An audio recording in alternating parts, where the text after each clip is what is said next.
Good evening all of you students and friends. आज हम solve करने जा रहे हैं क्वेश्चन नंबर 7 एक्सरसाइज 8.1 का फॉर क्लास 9th।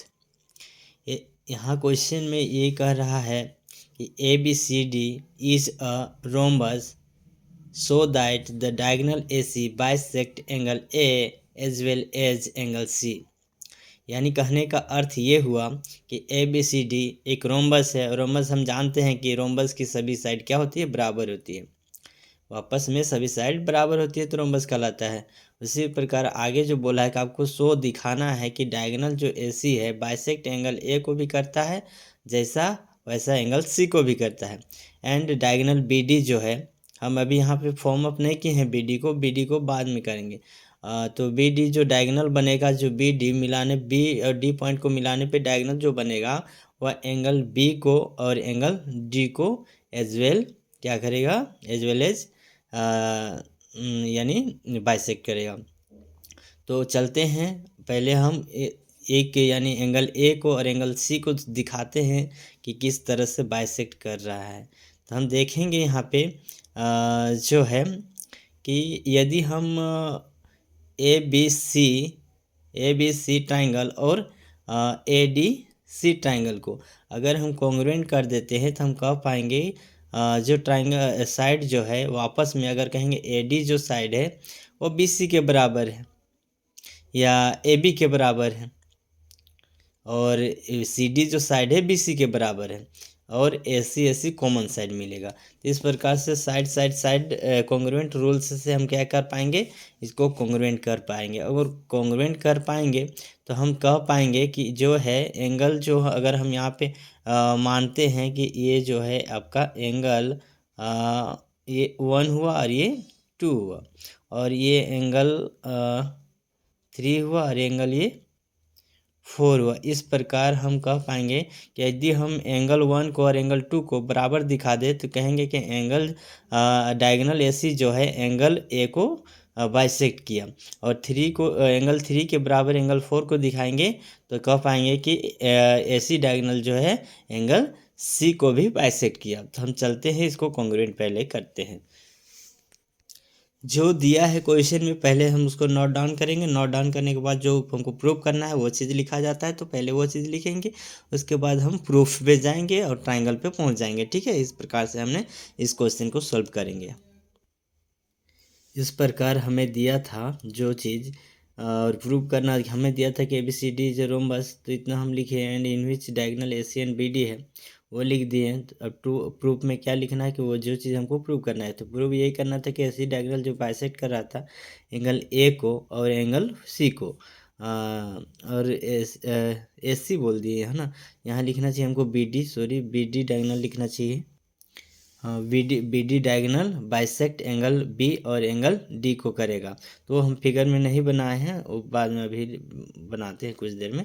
अभी तक हम पहला सिर्फ AC डायगोनल जो है एंगल A को और C को बाइसेक्ट करता है उस चीज़ को हम प्रूव किया था कि यहाँ हमको यही मिला कि प्रूफ ABCD जो रोम्बस है, इसलिए उसके डायगोनल बाइस साइड जो होंगे सभी साइड बराबर आपस में होंगे, इसलिए हम लिखे कि गिवन है, ये दिया है और all side are equal in a rhombus में क्या होता है, सभी साइड बराबर होता है, इसलिए लिख दिए। नाउ अब हम देखें कि इन ट्राइंगल ABC में और ADC में हम उसको कॉन्ग्रुएंट किए कि AB के बराबर जो AD है गिवन है, ये साइड ऑफ रोम्बस था, यानी दोनों रोम्बस का साइड इसलिए बराबर होगा आपस में, वही चीज़ लिखे हैं। और BC इज इक्वल CD फिर रोम्बस का साइड इसलिए वापस में बराबर हुआ। और AC is equal AC diagonal है जो कि दोनों ट्राइंगल का एक साइड है, तो हम कह पाएंगे कि वो कॉमन साइड दोनों के लिए है हुआ, इसलिए triangle ABC congruent triangle ADC SS congruent rule according. और अब हम क्या लिख सकते हैं, हमको एंगल 1 और एंगल 2 से हमको काम है, तो हम क्या करते हैं कि यहाँ से angle BAC is equal angle DAC को लिखते हैं CPC T के अकॉर्डिंग, यानी corresponding part of congruent triangle. तो BAC कौन हुआ, तो BAC ये एंगल 2 और DAC यानी एंगल 1, उसी को हम यहाँ पे लिख दें। इसको फर्स्ट इक्वेशन हमारे सिमिलरली लिखें कि उसी से इसी ट्राइंगल कॉन्ग्रुएंट ट्राइंगल से कि एंगल BCA यानी BCA एंगल 4 को लिखें और उसी प्रकार से लिखेंगे DCA एंगल 3 को हम इस प्रकार से एंगल 4 को और एंगल 3 को इक्वल दिखा देते, इसको हम सेकेंड इक्वेशन मान लें। अब हम from equation first and second से हम से दैट यही कह पाएंगे कि AC जो डायगोनल है बाइसेक्ट किया एंगल A को, एज वेल A को जैसा किया वैसा एंगल C को भी किया। तो सिमिलरली हम क्या करेंगे, अब यहाँ पे डायगोनल BD को मिलाएंगे और डायगोनल बनाएंगे और इस प्रकार से एंगल मान करके फिर से कॉन्ग्रुएंट करके हम इसी प्रकार से दिखा पाएंगे। चलते हैं डायगोनल को पूरा बनाते हैं। इस प्रकार हमने क्या किया कि डायगोनल को बना दिया। अब डायगोनल को बनाने के बाद हम क्या करेंगे, यहाँ पे एंगल को मानेंगे। इसको हम मान लिए एंगल 5 है और ये जो है एंगल 6 है। इसी प्रकार से यहाँ पे हम देखेंगे कि एंगल जो है ये 7 है और ये एंगल जो है 8 है। चलिए ये एंगल जो हुआ आपका 8 हुआ। अब हम इस एंगल को 7 एंगल को 8 के बराबर करेंगे और एंगल 5 को एंगल 6 के बराबर करेंगे। कब होगा, जब हम AD ट्राइंगल में पकड़ करके कॉन्ग्रुएंट करेंगे और CDB को पकड़ करके कॉन्ग्रुएंट। उसी प्रकार से क्या हो जाएगा, ये जो साइड हो जाएगा यानी AD साइड CD के बराबर हो जाएगा और AB जो साइड होगा BC के बराबर हो जाएगा। इस प्रकार से और BD की कॉमन साइड होगा। सिमिलरली तो हम लिखेंगे कि सिमिलरली इसको हम कॉन्ग्रुएंट करके दिखाते हैं। इस प्रकार हमने सिमिलरली इन ट्राइंगल ABD और ट्राइंगल CBD को क्या किया, कॉन्ग्रुएंट किया। ये BD is equal BD common side मिला और AB is equal BC side of rhombus सभी साइड बराबर होता है इसलिए मिला। और जो ये है जो AD is equal CD, AD है ये वो मत पढ़िएगा, AD है sorry, AD is equal CD, AD is equal CD बराबर रोम्बस का साइड है इसीलिए बराबर होगा।